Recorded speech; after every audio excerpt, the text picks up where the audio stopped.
नमस्कार। लीजिए सुनिए मुंशी प्रेमचंद की लिखी कहानी कश्मीरी सेब।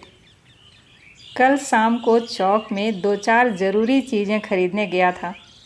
पंजाबी मेवा फरोशों की दुकानें रास्ते ही में पड़ती हैं। एक दुकान पर बहुत ही अच्छे अच्छे रंगदार गुलाबी सेब सजे हुए नज़र आए। जी ललचा उठा। आजकल शिक्षित समाज में विटामिन और प्रोटीन के शब्दों में विचार करने की बहुत प्रवृत्ति हो गई है। टमाटो को पहले कोई मुफ्त में भी न पूछता था, अब टमाटो भोजन का आवश्यक अंग बन गया। गाजर भी पहले गरीबों के पेट भरने की चीज़ थी। अमीर लोग तो उसका हलवा ही खाते थे, काजू किशमिश मेवे डालकर, बस स्वाद के लिए। मगर अब पता चला है कि गाजर में भी बहुत विटामिन है, इसलिए गाजर को भी मेज़ों पर स्थान मिलने लगा है। अब लोग गाजर को हलवे की जगह कच्चे खाते हैं, सलाद के रूप में, ताकि उसमें से ज़्यादा गुण प्राप्त किया जा सके। और सेब के विषय में तो यह कहा जाने लगा कि एक सेब रोज़ खाइए और डॉक्टर को दूर भगाइए। यानी आप एक सेब खाकर इतना स्वस्थ हो जाएंगे कि आपको डॉक्टरों की ज़रूरत ही ना रहेगी। डॉक्टर से बचने के लिए तो हम नीम कौड़ी तक खाने को तैयार हो सकते हैं। सेब की तो फिर बात ही क्या है। सेब तो रस और स्वाद में अगर आम से बढ़कर नहीं है तो घटकर भी नहीं है। हाँ, बनारस के लंगड़े और लखनऊ के दशहरी और बम्बई के अल्फांसो की बात दूसरी है। उनके टक्कर का फल तो संसार में दूसरा नहीं है। मगर उनमें विटामिन और प्रोटीन है या नहीं है, तो काफ़ी है या नहीं, इन विषयों पर अभी किसी पश्चिमी डॉक्टर की राय देखने में नहीं आई। सेब को यह राय मिल चुकी है। अब वह केवल स्वाद की चीज़ नहीं है, सेब में गुण भी बहुत हैं। यही सोच विचार कर हमने दुकानदार से मोल भाव किया और आधा सेर सेब मांगे। दुकानदार ने कहा, बाबूजी, बड़े मज़ेदार सेब हैं, खास कश्मीर का। आप ले जाइए, खुद भी खाइए और बाल बच्चों को भी खिलाइए, खाकर तबीयत खुश हो जाएगी। मैंने रुमाल निकालकर उसे देते हुए कहा, अच्छा भाई, ठीक है, ज़रा चुन चुन कर रखना। दुकानदार ने तराजू उठाई और अपने नौकर से बोला, आधा सेर कश्मीरी सेब निकाल ला, चुन चुन कर लाना। लड़का गया और 4 सेब लेकर आया। दुकानदार ने तौला, एक लिफाफे में उन्हें रखा और रुमाल में बांधकर मुझे दे दिया। मैंने 4 आने उसके हाथ में रखे और सेब लेकर खुशी खुशी घर चला आया, यह सोचते हुए कि कल सुबह इसे खाऊंगा। घर आकर लिफाफा ज्यों का त्यों रख दिया। रात को सेब या कोई भी दूसरा फल खाने का कोई कायदा नहीं है। फल खाने का समय तो प्रातः काल का है। आज सुबह मुंह हाथ धोकर जो नाश्ता करने के लिए एक सेब निकाला तो सड़ा हुआ था। 1 रुपए के सिक्के के आकार का छिलका गला हुआ था।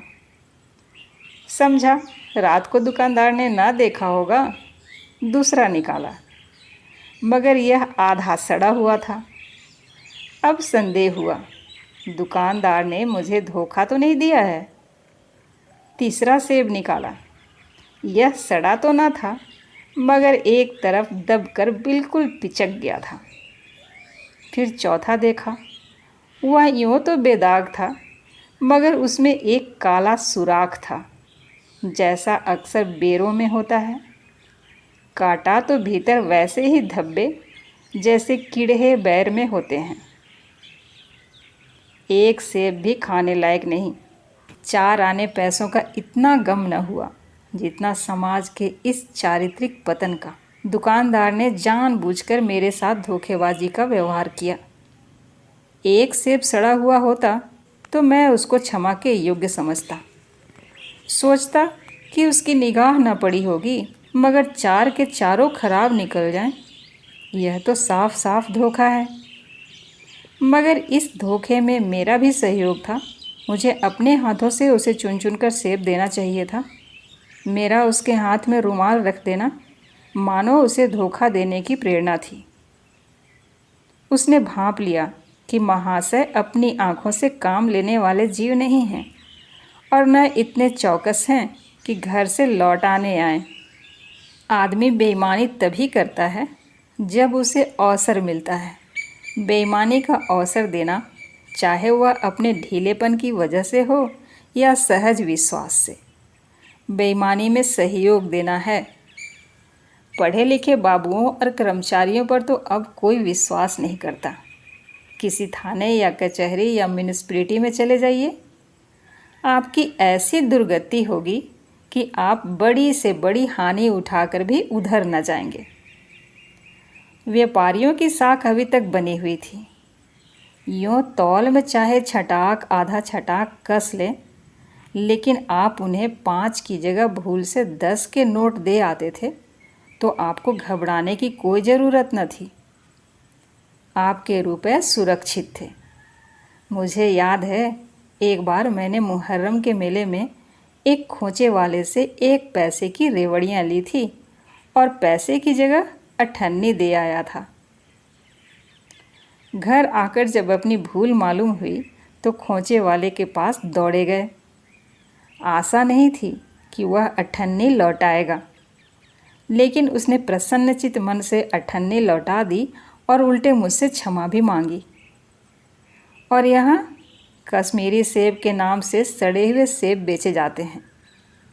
मुझे आशा है आप लोग बाज़ार में जाकर मेरी तरह आंखें न बंद कर लिया करेंगे, नहीं तो आपको भी कश्मीरी सेब ही मिलेंगे। यह थी मुंशी प्रेमचंद की लिखी कहानी कश्मीरी सेब। उम्मीद है कहानी आपको पसंद आई। अच्छा, तो हम चलते हैं और एक नई कहानी के साथ फिर मिलते हैं। धन्यवाद।